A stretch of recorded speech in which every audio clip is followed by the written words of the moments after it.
ለ49ኛው የአፍሪካ ህብረት የሥራ አስፈጻሚዎች ስብሰባ ለመሳተፍ የተለያዩ የአፍሪካ ሀገራት መሪዎች ወደ አዲስ አበባ መግባታቸውን ቀጥለዋል። የሲሸልስ የውጭ ጉዳይና የዲያስፖራ ሚኒስትሩ ቤሪ ፋውሬ አዲስ አበባ መግባታቸው ታውቋል።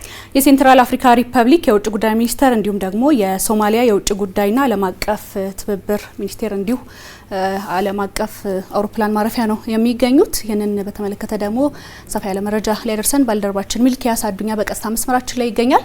መቀጠል እንችላለን።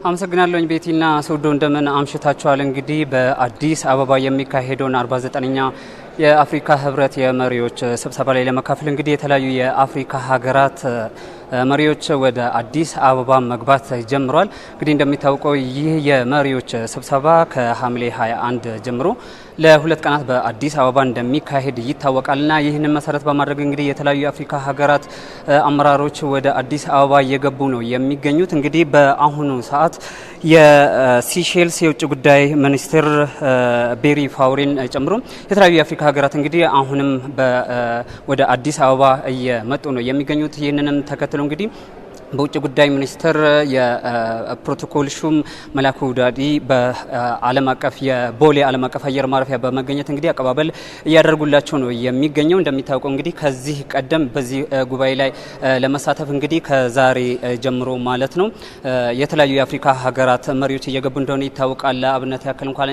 ናይጄሪያን፣ ኮትዲቯርን መውሰድ እንችላለን። እነዚህ አመራሮች እንግዲህ እዚህ ቦሌ ዓለም አቀፍ አየር ማረፊያ በሚደርሱበት ጊዜ በውጭ ጉዳይ ሚኒስትሩ የፕሮቶኮል ሹም አቀባበል እየተደረገላቸው ነው የሚገኘው ማለት ነው። እንግዲህ ከነዚህ አመራሮችም በተጨማሪ ደግሞ የሶማሊያ የውጭ ጉዳይና ዓለም አቀፍ ሚኒስትር እንዲሁም ደግሞ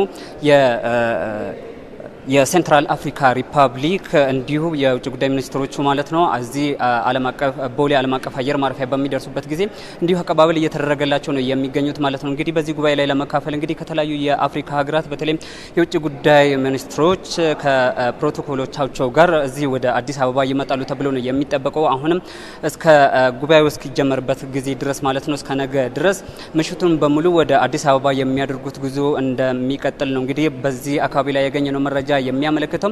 በዚሁ መሰረት እንግዲህ ለነዚህ እንግዶች እንግዲህ የተለያዩ አቀባበሎች እየተደረገላቸው ነው የሚገኙት። በተለይም የስብሰባው ሰዓት በሚቀርብበት ጊዜ ላይ መስመሩ እጅግ ቢዚ ወይም ደግሞ ይጨናነቃል ተብሎ ነው የሚገመተው። እንግዲህ በርካታ አመራሮች ወደዚህ ስለሚመጡ ማለት ነው። በአሁኑ ጊዜ እኛ ይህንን መረጃ ወደ ተመልካቾቻችን እያደረስን ባለንበት ጊዜ እንኳን በርካታ አመራሮች አሁንም ወደ ቦሌ ዓለም አቀፍ አየር ማረፊያ እየደረሱ ነው የሚገኙት። እንዲሁም ደግሞ አቀባበል እየተደረገላቸው ነው የሚገኘው። እንግዲህ በአሁኑ ጊዜ በተለይም ከ12 ሰዓት ተኩል በኋላ እነዚህ አመራሮች ወደ አዲስ አበባ እየገቡ ነው የሚገኙት።